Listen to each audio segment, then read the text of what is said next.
disappearing. I talked about the vanishing point. I talked about the way we're dematerializing things that are familiar to us. Well, no item in computing has been more powerful or more significant in driving the dematerialization of the physical world than the mobile phone. In just the past 10 years, imagine what's happened with your mobile phone.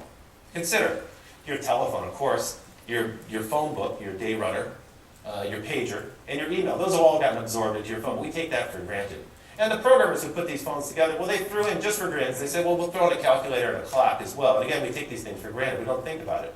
Where it started to change our life, though, was when our media devices, our music players and our game machines and our radios and our GPS systems also started to get kind of folded into that smartphone that we carry around with us.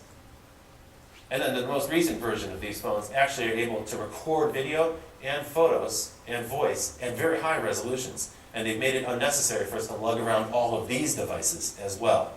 And so just in a span of 10 years, you've seen the mobile phone dematerialize about 25 different consumer electronic devices. Think about that for a second. They've turned those devices into software. And those product lines are gone. Just a few months ago, Cisco announced that they were going to shut down the flip camera business. This is extraordinary. They acquired the flip camera business for about $500 million, $500 million. And in 2 years, they were able to make about gigantic inroads. Over 30% of the home video business was Cisco's through Flip. So it was an incredibly successful thing. They just shut it down a few weeks ago. They closed it down. They walked away from it. They said there's no future because cell phones, every cell phone, is going to have a video camera built into it. It's an extraordinary thing.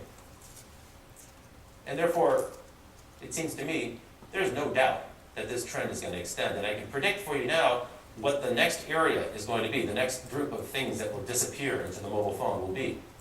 It'll be things like boarding passes, keys for your home and office, your credit card, your ID, and your wallet.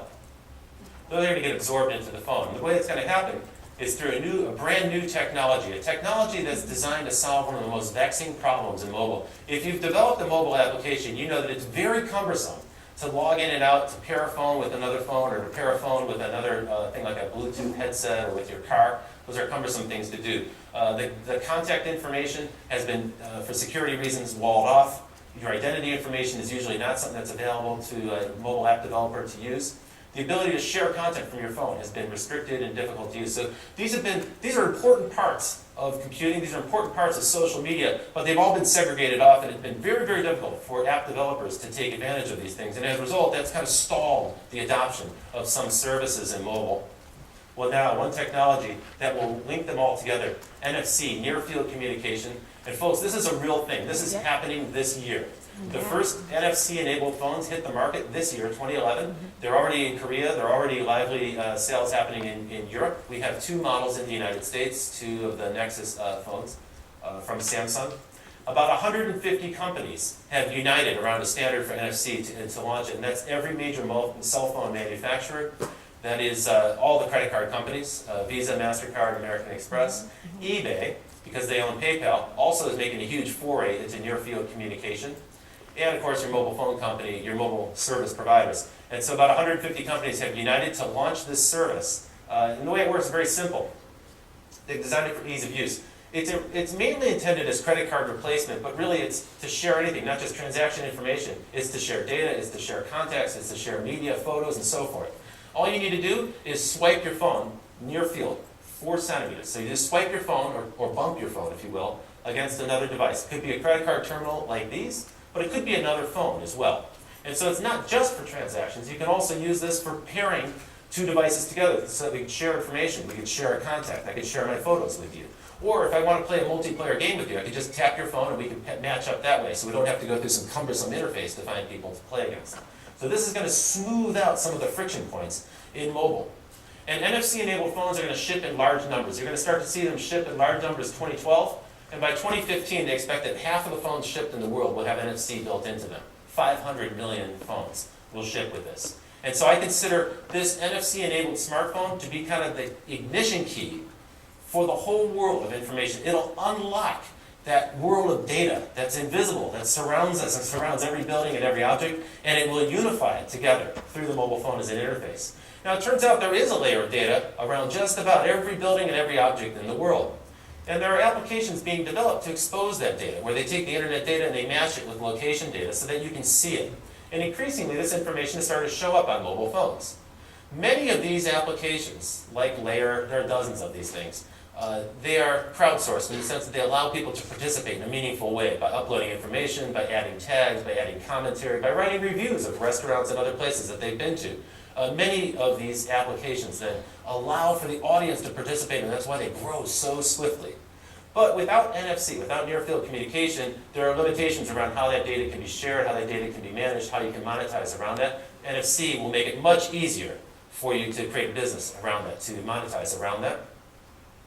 There are also companies popping up that use crowdsourcing to allow people to tell a story about the past. And this is fascinating to me. History Pin is one example, but there are many others. Companies that are allowing people to upload their family photos and historical archive photos and geocode them with a location so that when you pass by a city street, you can see what was previously there.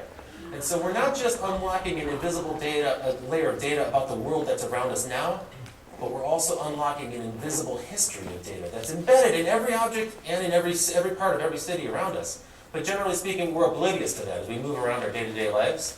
And again, your smartphone will be the key that unlocks that and makes it possible.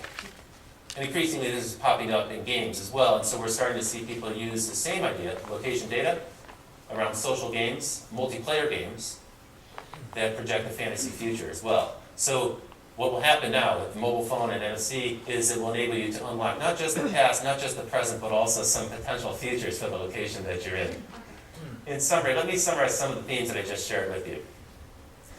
The first point is that the two-way network greatly accelerates the amount of information that we as a culture produce. And that's really, really significant. Every major breakthrough in civilization has happened in lockstep with advances in communication technology.